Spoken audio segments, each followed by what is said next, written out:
Así de pie, vamos a leer la palabra del Señor. Amén. Ubiquémonos en el libro de Jeremías, de Nehemías.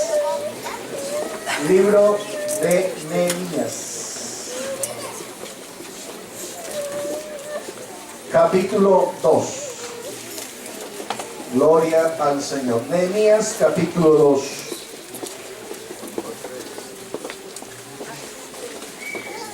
Hay cosas que tenemos que ir aprendiendo y que no podemos dejar de hacer.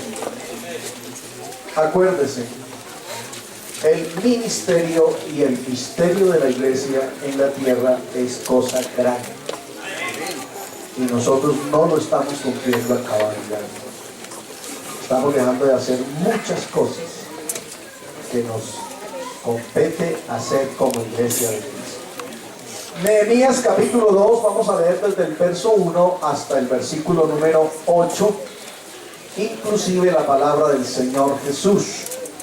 Nehemías 1, 8, ¿lo tiene? Amén. Dice la palabra del Señor: sucedió en el mes de Nisán, en el año 20 del rey Artajerjes, que estando ya el vino delante de él, tomé el vino y lo serví al rey.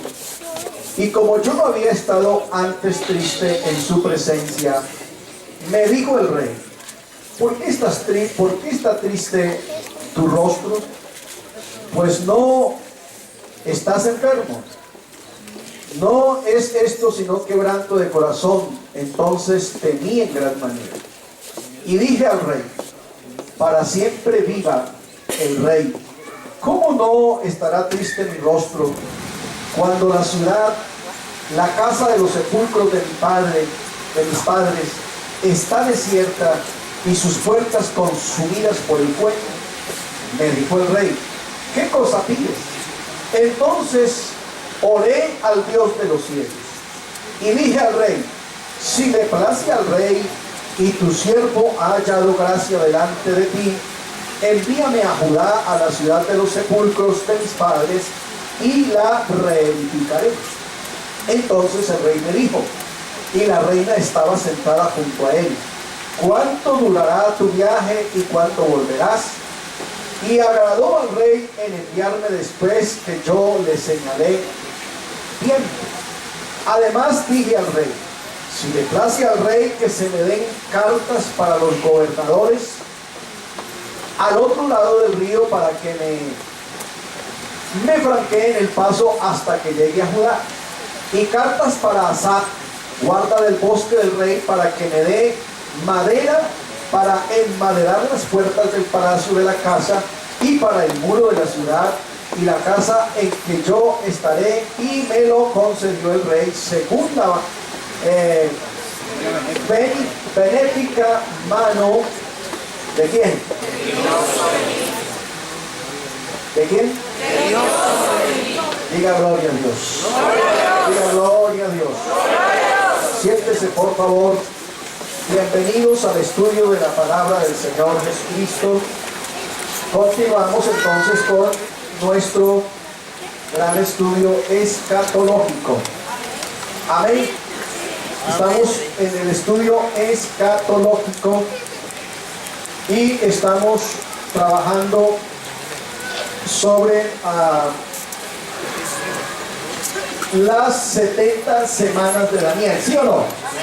Estamos trabajando sobre las 70 semanas de Daniel, aunque estamos todavía como en la especie de introducción, para que tratemos pues de tener un panorama lo suficientemente claro y podamos, una vez que entremos de lleno ya al estudio, podamos asimilarlo, podamos entenderlo, podamos copiar bien la idea.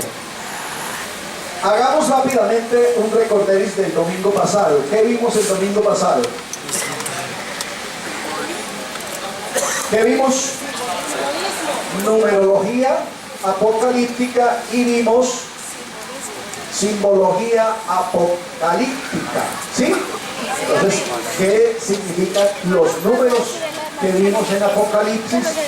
Y también qué significa cada uno de los símbolos que encontramos en Apocalipsis. Ya encontramos muchos símbolos, encontramos trompetas, encontramos aceite, encontramos animales, amén. Entonces cada cosa de esas tiene obviamente su propia simbología, que en la teología general significan una cosa, pero que ya dentro de la escatología significa otra muy diferente. Por ejemplo, acuérdense que en escatología la palabra tierra es que Israel. Amén. En escatología, cada vez que hablemos de tierra, estamos refiriéndonos exclusivamente a Israel. Si estamos en teología general, tierra es tierra. Pero si estamos en escatología, tierra es Israel. Ok, entonces, por eso entonces es bueno que hayamos este análisis para que podamos tener un poquito más de claridad. Alcanzamos a ver también las deportaciones. ¿Sí? ¿Se acuerdan? Las deportaciones que el pueblo de Israel, dentro del contexto en que estamos, porque acuérdense que estamos en la etapa intertestamentaria. ¿Se acuerdan? Estamos en la etapa intertestamentaria, estamos tratando de ver, de entender qué sucedió en esa etapa. ¿Qué es la etapa intertestamentaria? ¿Qué es?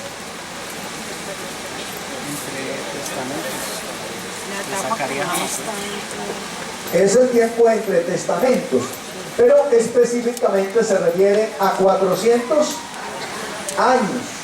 O sea, vamos a entrar a esos 400 años.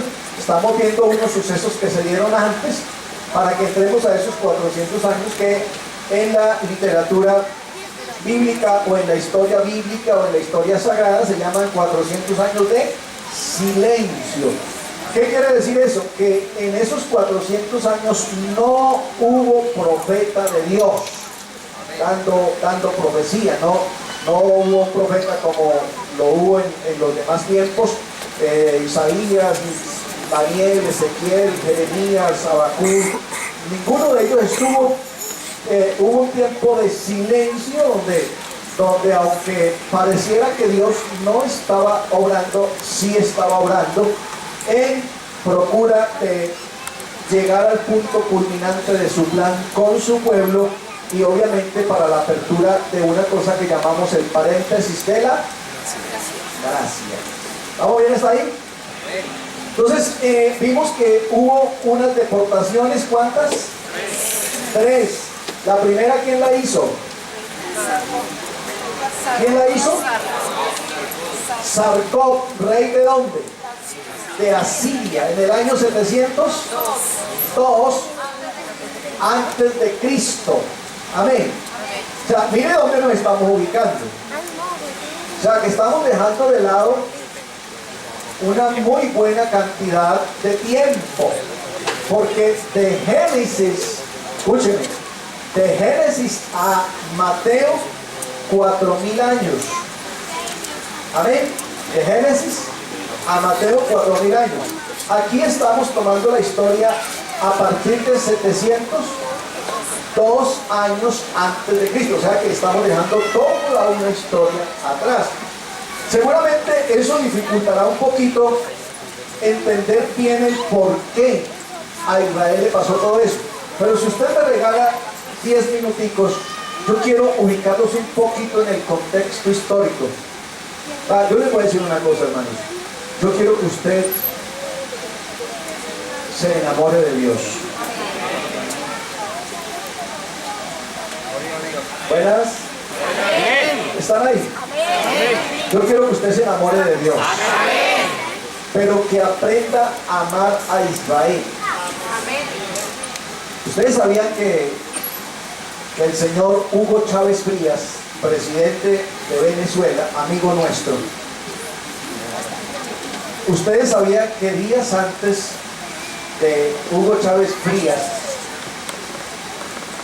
venirle el mal que le vino, en una intervención pública, Hugo Chávez Frías maldijo, en palabras textuales dice: maldito sea el Estado de Israel y desde lo más profundo de mis entrañas lo maldigo.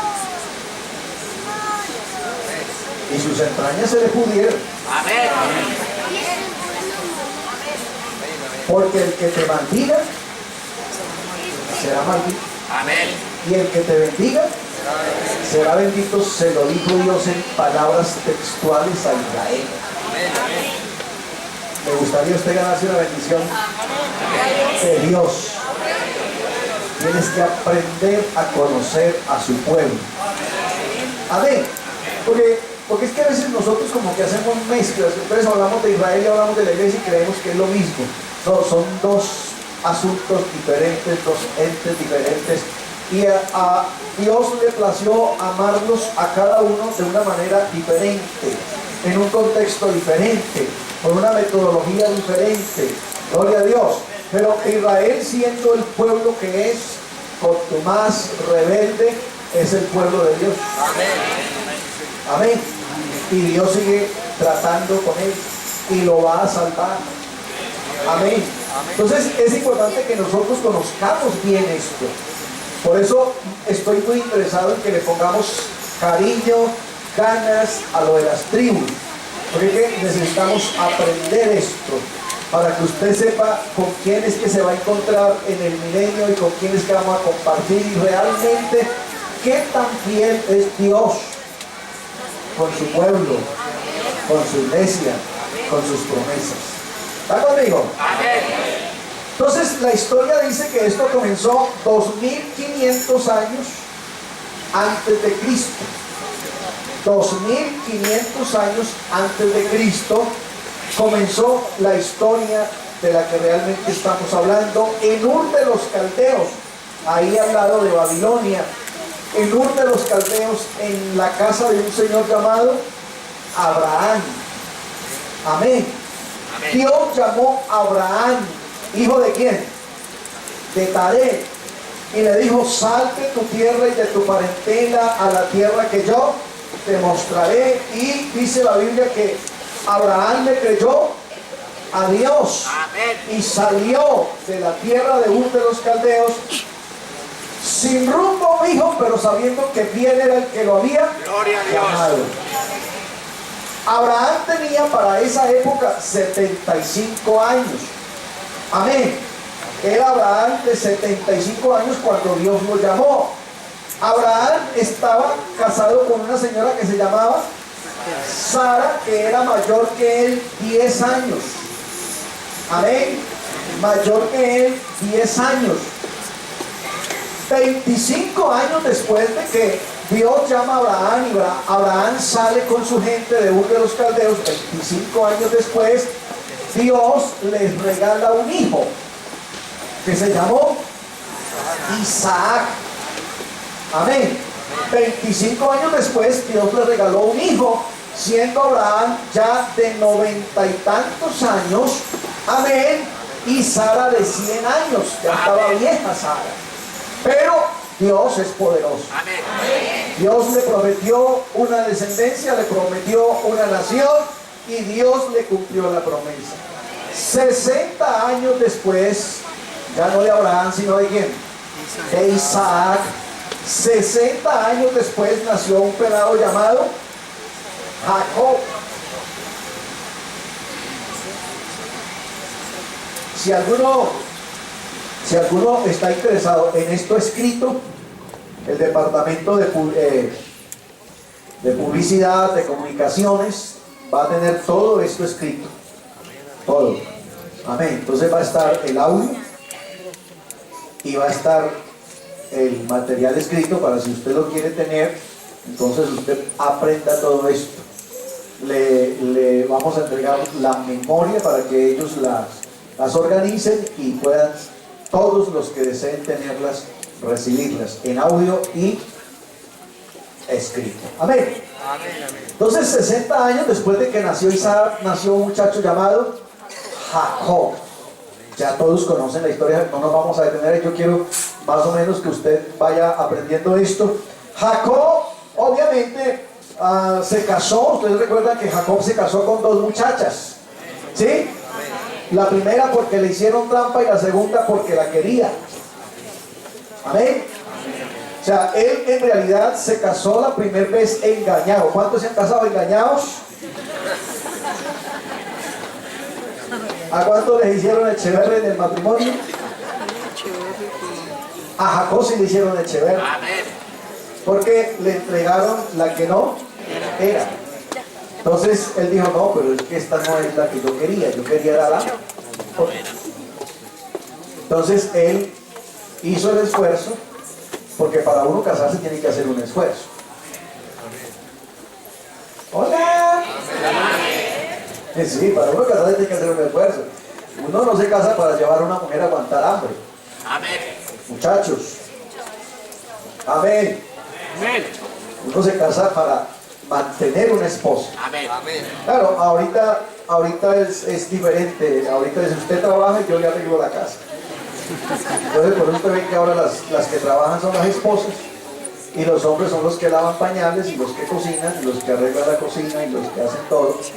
Este mundo está al revés. Al comienzo dijo Jesús, no fue así. Ok, de este matrimonio o de este doble matrimonio nacieron ¿cuántos? 12 hijos. Amén. Pero recuerden que también nació una hija llamada Dina. Entonces, ahí comienza a gestarse en el proyecto de Dios una nación, 12 muchachos, 12 varones, que hicieron 12 familias. En el plan de Dios estaba escrito que esta nación, donde vivían los hebreos, sufriera una hambruna tremenda. El mundo entero se vio en una hambruna, visto desde el sueño de un señor allá en Egipto, ¿se acuerdan? Él dio un sueño, tuvo un sueño de unas espigas y de unas vacas. Amén.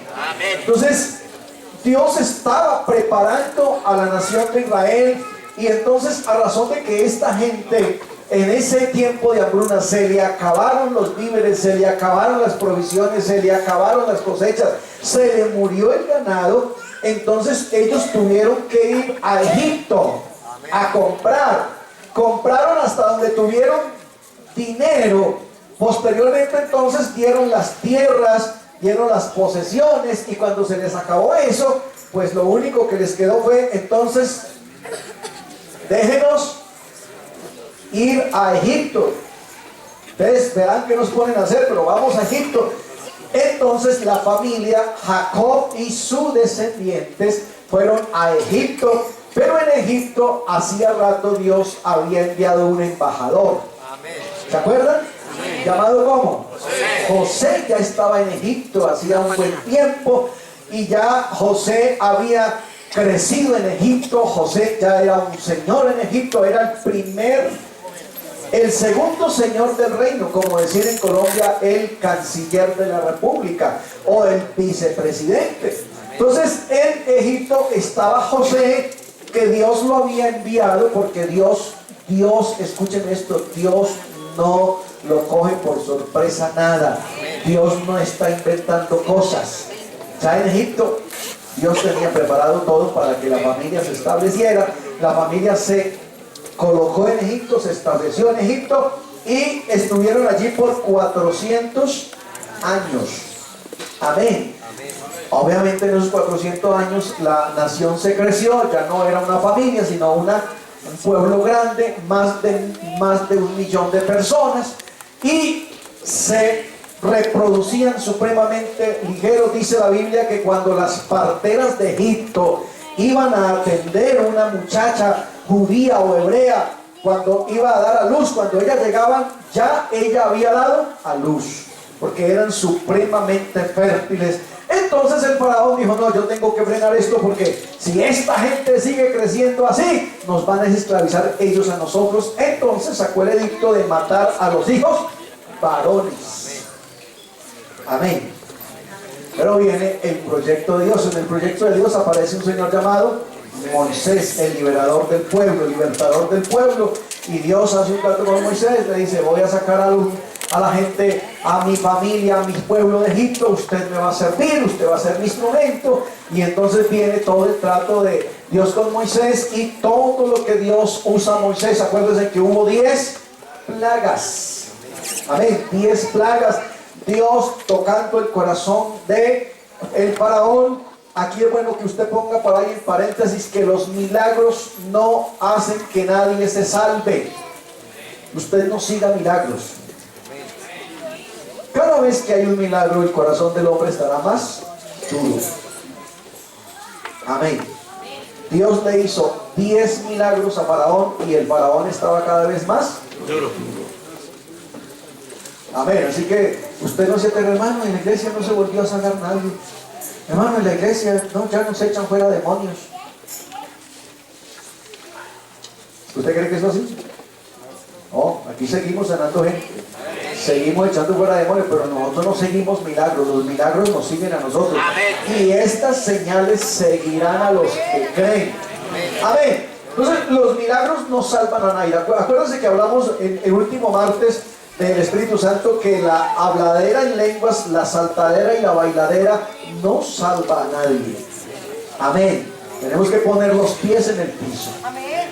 Entonces, Dios usa a Moisés. Moisés saca al pueblo, lo pasa por el desierto. Amén. Ahí ya tenemos un tiempo de 40 años y el pueblo llega a la tierra prometida. ¿A cuál tierra prometida? A la que Dios le había hablado a Abraham. Amén. El pueblo cruza el Jordán a través de un señor llamado Josué. Josué reparte las heredades, la tierra, y el pueblo se establece allí. Gloria a Dios. El pueblo comienza a gestarse como nación.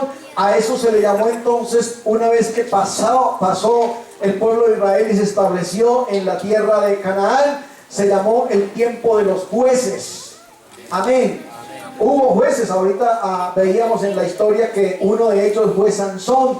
Hubo jueces y a ese tiempo se le llamó el tiempo teocrático. Dios gobernaba al pueblo, Dios gobernando al pueblo.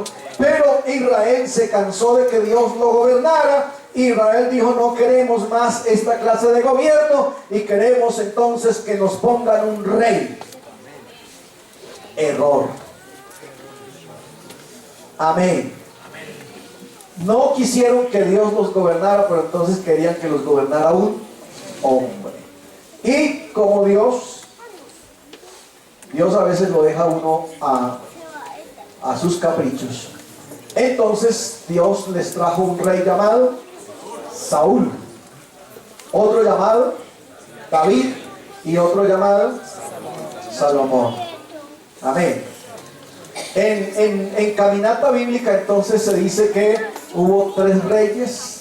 Esos 3 reyes representaron 120 años. Que Saúl era un hombre sin corazón. Que Saúl en cambio era puro. Que David era puro corazón. Y que Salomón era medio corazón. ¿Cómo se decía? Saúl sin corazón, David puro corazón y Salomón medio corazón. Amén. Terminó el reinado de Salomón y entonces llegamos a la historia donde estamos ubicados. Salomón termina el reinado y se divide la nación. Acuérdense que los 2 hijos de Salomón, uno llamado Roboam y otro llamado Jeroboam, se pelearon el reino, se pelearon el reinado y la nación se dividió. Un reino que se llamó el reino del norte y un reino que se llamó el reino del sur. El reino del norte tenía como capital Samaria y el reino del norte Jerusalén. Amén. ¿Quién era el rey del norte? ¿Y el del sur? ¿Cuántas tribus habían en el norte? ¿Y en el sur? 2. Ok, hasta ahí estamos, ¿cierto? ¿Estamos bien hasta ahí? Entonces, ellos se dividieron y ahí empezó el fracaso espiritual, social de Israel. Amén. Estamos en el contexto social y espiritual de Israel. Las tribus que se fueron para Samaria, ellos se quedaron sin templo, ellos no tenían culto, ellos no tenían ley. Y entonces vino la prostitución más terrible en la historia de Israel, porque Israel se prostituyó espiritualmente, adorando ídolos, haciendo idolatría y celebrando sus cultos, tratando de imitar los cultos de la ley, celebrándolos en los templos de los dioses extraños. Y entonces la nación se prostituyó de tal manera, dice la historia, que entonces el reino de Judá, el reino del norte, tuvo 19 reyes. Escuche, 19 reyes tuvo el reino, de Israel, y 0 reyes buenos. De 19, ni uno solo bueno. El reino de Judá tuvo 20 reyes, entre ellos una reina llamada Atalía, y de los 20, 8 buenos. Ya entenderán entonces ustedes el estado tremendo en que Israel estaba en su aspecto espiritual. Por un lado 19 reyes y ni uno solo bueno. Por el otro lado 20 reyes y solo 8 que hicieron lo bueno delante de Dios. El resto, todo mundo se prostituyó. ¿Cuántos dicen gloria a Dios? Amén. Entonces el pueblo de Israel se descompuso espiritualmente, se descompuso socialmente, y entonces viene la reprensión de Dios, que ya se había profetizado a través de todos los profetas preexílicos. O sea, los que habían profetizado que si no se arrepentían, que si no se convertían a Dios, que si no hacían lo bueno, entonces vendría un castigo. Amén. Entonces los profetas habían hablado, entre los que más habló Jeremías e Isaías, que habían anunciado que Dios los iba a castigar, que los iba a dispersar, que los iba a poner cautivos en manos de sus enemigos. Entonces esta gente se llama los profetas del preexilio, o sea, que hablaron antes de que sucedieran las cosas. Hubo unos profetas que se llamaban los profetas del exilio, o sea, que profetizaron estando dentro del cautiverio, y hubo unos profetas que se llamaban los profetas del post-exilio, o sea, que hablaron después de que fueron cautivos. ¿Estamos hasta ahí? Hola. ¿Sí? Ok, veamos entonces lo que estamos hablando. Entonces, aquí está la historia que les acabo de hacer. Ur de los Caldeos, 2500 años antes. Abraham tenía 75 años, 25 años después nació Isaac, 60 años después nació Esaú. Viene la cautividad en Egipto, viene el libertador Moisés, una nación en Canaán, la época de los jueces, tiempo de teocracia. El pueblo pide un rey, llegó Saúl, David y Salomón, y después de ellos el pueblo se dividió. Amén. Y tienen entonces un señor llamado Roboam y otro llamado Jeroboam, hijos del rey Salomón. Ok. Entonces aquí vienen entonces las 3 clases de profecías: los profetas los profetas exílicos y los profetas post-exílicos. Acuérdense que los pre son los que dijeron que iban a sufrir un cautiverio, o sea, antes de que fueran cautivos. Los profetas en el exilio fueron los que profetizaron estando en cautividad. Y los profetas post-exílicos fueron los que profetizaron después de haber salido del exilio. Acuérdense que la primera cautividad fue en el año 702 por Sargón. Amén. Después entonces Babilonia invadió ¿a quién? A Asiria, por un pelado llamado Nabucodonosor, hijo de Nabopolassar. Vino este muchacho de 20 años, invadió a Siria, entonces destruyó, cautivó a los asirios, pero con ellos también ¿a quién? Al reino que estaba allá, al pueblo de Dios. Y Posteriormente, entonces también volvió otra vez Nabucodonosor, el mismo Nabucodonosor vino y llevó cautivo a otros y posteriormente a otros, hasta que realmente la nación de Israel quedó prácticamente arrasada, que eso es lo que dice Nehemías en el capítulo 2. ¿Cómo no ha de estar triste mi corazón si la ciudad de los sepulcros de mi padre está totalmente acabada, totalmente arrasada, totalmente exterminada, y no hay quien la reconstruya, no hay quien haga nada por ella? Y entonces ahí es donde viene el decreto de Artajerjes. Acuérdense que vimos que se dio el 5 de Nisan del año 444 antes de Cristo. Esto de cuestión de fechas es un poquito enredado, pero hermano, es fundamental para usted entender la exactitud de Dios en su palabra. A ver, 444 años antes de Cristo, 5 de Nisan. Acuérdense que Nisan es el primer año del calendario judío, el primer mes del año judío, y que corresponde a marzo o abril de nuestro calendario gregoriano. O sea, o si usted lo quiere llamar calendario solar y calendario lunar. El lunar es el de los judíos, el solar es el nuestro. ¿Estamos? Entonces, la orden de Artajerjes, capítulo 2 del libro de Nehemías, capítulo 2, verso 1 hasta el 8, sale la orden. Nehemías recibe las cartas que le pidió a Artajerjes para que él pudiera ir a reconstruir el templo. El domingo pasado yo les expliqué que el regreso del pueblo de Israel se dio en 3. En realidad no fue en 3, fue en 4. Yo pasé por alto a una señora llamada, ¿quién me dice? ¿Cómo? A ver si estamos ubicados en la historia. ¿Una señora llamada? ¿Quién? Esther. Ahí está Esther. Ahí está Esther en acción. Entonces, el orden del regreso, el orden del regreso fue, el primero dijimos que fue Zorobabel, ¿se acuerdan? Zorobabel vino a hacer la reconstrucción del templo. Después de Zorobabel vino Esther.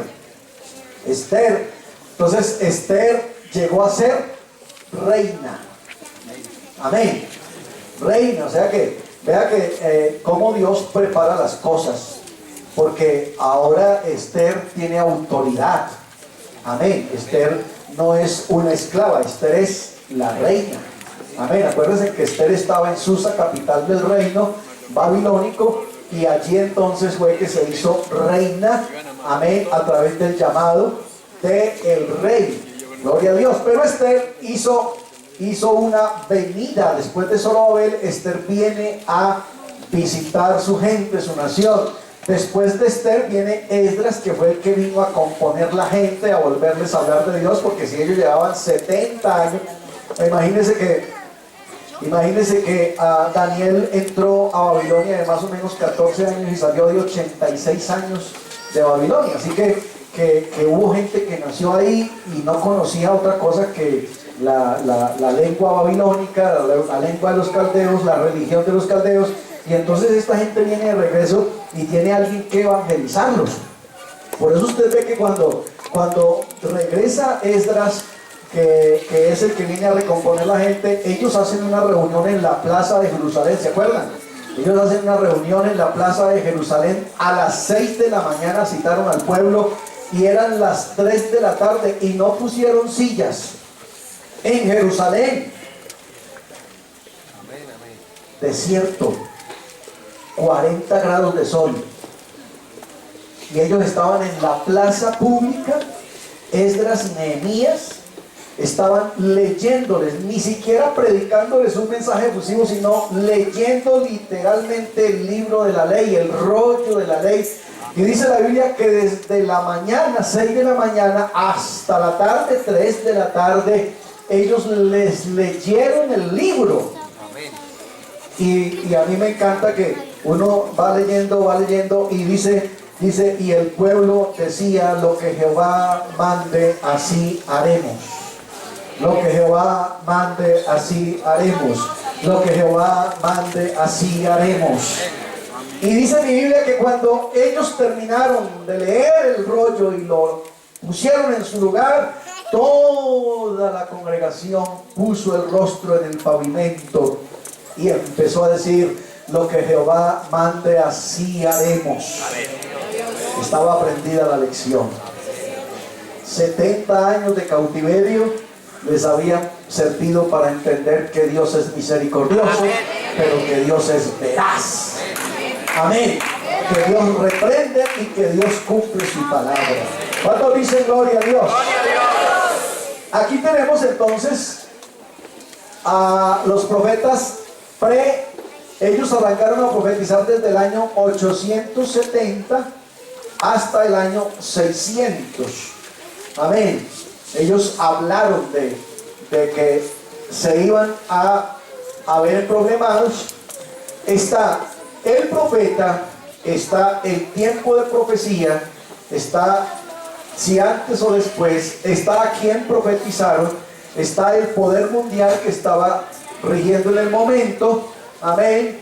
Entonces Elías, por ejemplo, profetizó en el 870, fue un profeta preexílico, le estuvo profetizando a Israel, y el poder mundial que estaba mandando era Asiria.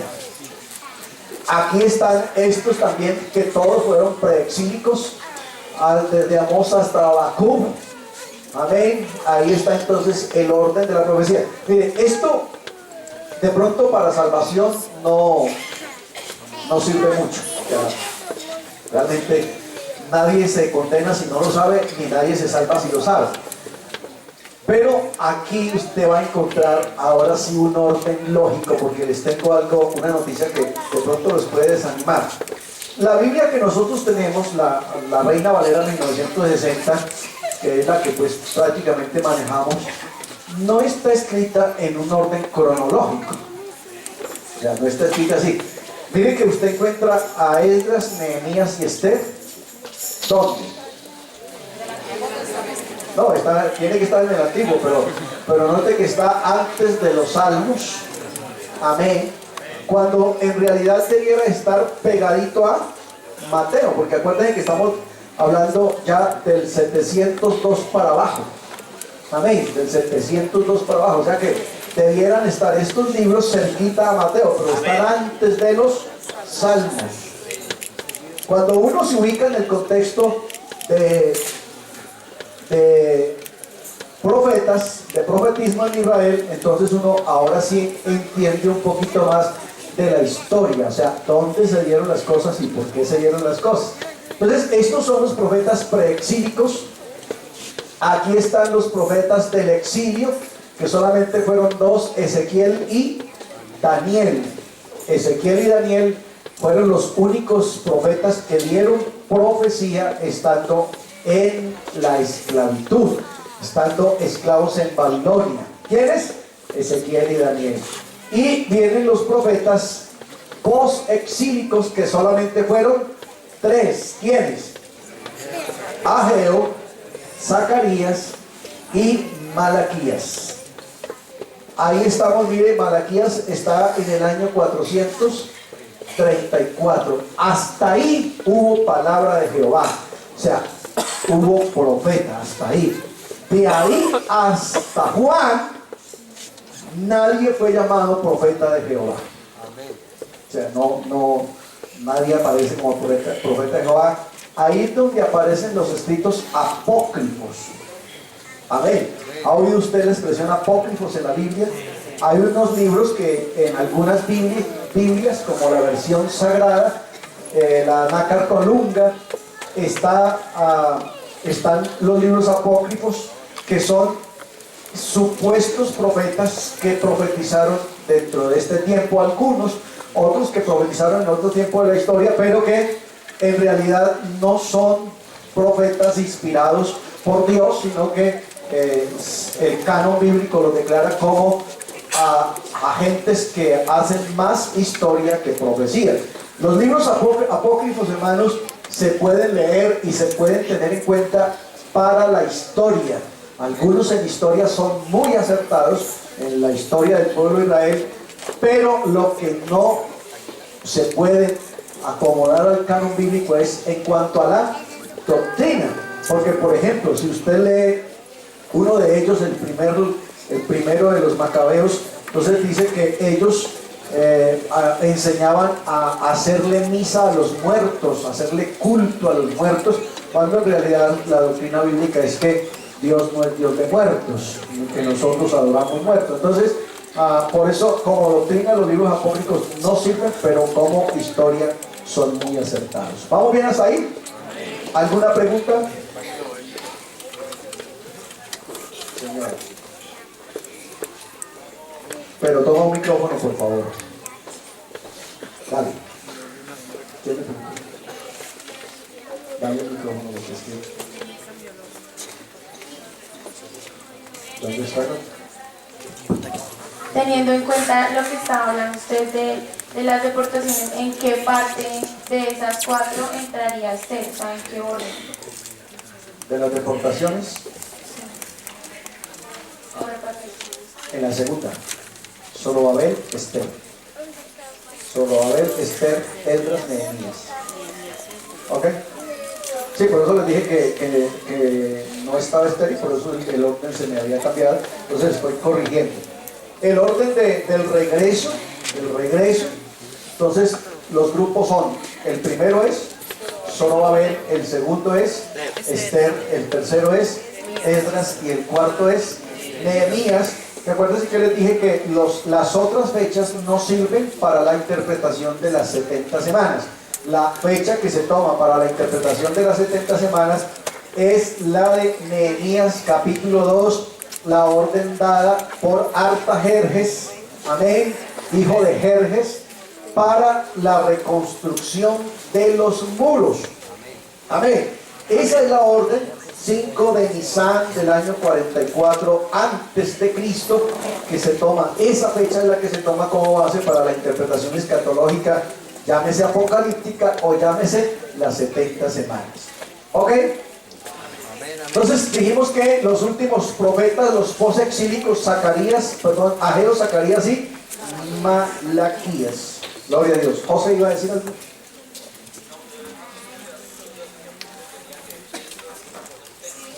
Sí, pero es que esa razón de que me salté a Esther y por eso los órdenes se me equivocaron. Pero entonces, repito, Zorobabel, templo. Esther, reina. Esdras, gente. Nehemías, muros. ¿Ok? Ese es el orden. Repito, Zorobabel, templo. Esther, reina. Esdras, gente. Nehemías, muros. ¿Ok? Ese es el orden. Ok. Digamos gloria a Dios. Gloria a Dios. ¿Alguien más? Señor.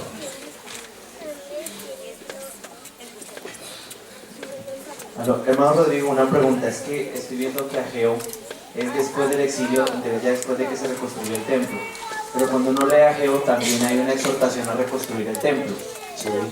¿O es otra, fue destruido otra vez después de la primera reconstrucción o qué pasó allí? Sí, es que ese templo ha sido destruido 27 veces. Y apenas vamos en la segunda vez. Ok, ahora que entremos en el tiempo intertestamentario, porque todavía no estamos en ese tiempo, estamos haciendo esto, ahora todavía nos falta ver las visiones de Daniel, porque acuérdense que Daniel está dentro del exilio, ¿se acuerdan? Dentro del exilio, o sea, Daniel está en Babilonia. Daniel en Babilonia, aparte de que le interpretó el sueño a Nabucodonosor del capítulo 2, ¿se acuerdan de la imagen, de la estatua que tenía cabeza de oro, que tenía bronce, que tenía hierro, que tenía barro? Ese sueño fue ¿de quién? De Nabucodonosor, que además se le olvidó el sueño, ¿de acuerdo? Pero Daniel capítulo 7 no tiene un sueño, sino que tiene una visión a la orilla del río Quebar. Entonces Daniel allí ve lo mismo que Nabucodonosor soñó, Amén. Pero ya visto desde la óptica profética de Dios. Ahí, en la interpretación de esa visión de Daniel y el sueño de Nabucodonosor, ahí comienza una cosa que hay que tenerla muy en cuenta y que anótela de una vez por ahí. Comienza una cosa que se llama el tiempo de los gentiles. Amén.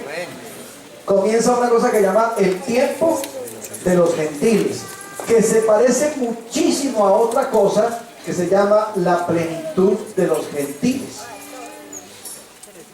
pero que son totalmente diferentes. No, digo, el sueño de Nabucodonosor del capítulo 2 y la visión de Daniel del 7 dan comienzo a una cosa que se llama el tiempo de los gentiles. Amén. Tiempo de los gentiles, que se parece a otra cosa que se llama plenitud de los gentiles. Ok, pero que son totalmente diferentes, pero que ambas están dentro de la escatología y de las semanas 70. Ambas están ahí y hay que tenerlas muy en cuenta, porque eso nos ayudará a entender obviamente cosas muy importantes. Entonces, tiempo de los gentiles es una cosa y la plenitud de los gentiles es otra. El tiempo de los gentiles se inicia en Babilonia con un muchacho llamado Nabucodonosor. Ahí se inicia el tiempo de los gentiles y obviamente tendrá un desarrollo y un fin. ¿Ya? Tendrá un desarrollo y un fin. Para ayudarles en el entendimiento, hoy, año 2014, estamos en el tiempo de los gentiles y a la vez en la plenitud de los gentiles. ¿Les ayudé o los confundí más? ¿Sí? ¿Los confundí más?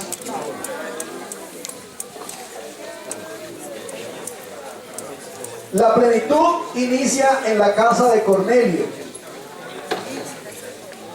Dije, el tiempo de los gentiles inicia con Daniel en Babilonia, Nabucodonosor. Y va desde Nabucodonosor hasta el capítulo 19 de Apocalipsis. ¿Cómo se llama eso? Tiempo de los gentiles. Va desde Nabucodonosor hasta Apocalipsis 19, termina exactamente con la segunda venida de Cristo y la destrucción del anticristo. Ahí termina el tiempo de los gentiles. ¿Qué es realmente el tiempo de los gentiles? Es los gentiles poniéndole sus zapatos, su gobierno, subyugando a una nación llamada Israel. Eso se llama tiempo de los gentiles. La plenitud de los gentiles comenzó en la casa de Cornelio, capítulo 10 de los Hechos, y termina cuando el Señor levante la iglesia. Amén. Entonces eso tiene que ver con salvación, o sea, con los gentiles que se van a salvar desde la casa de Cornelio, que fue el primer gentil que se arrepintió, hasta que el Señor levante la iglesia. Y esto tiene que decirnos una gran verdad, y con esto cierro.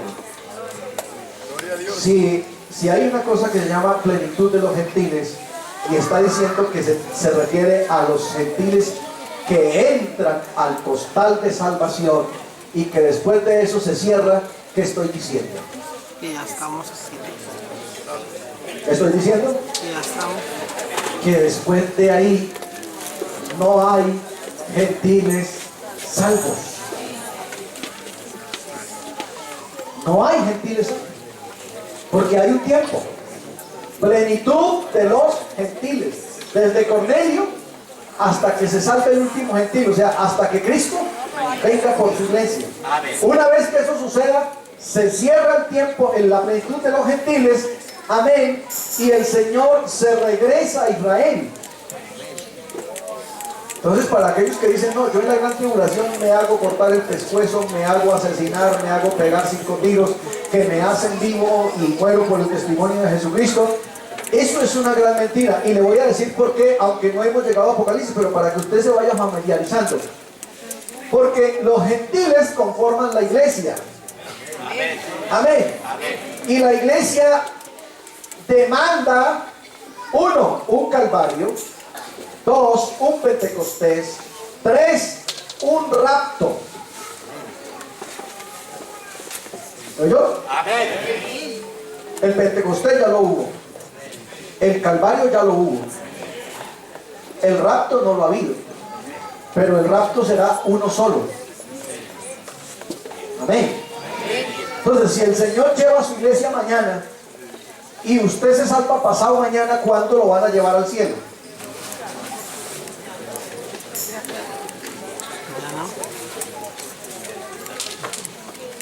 Ajá.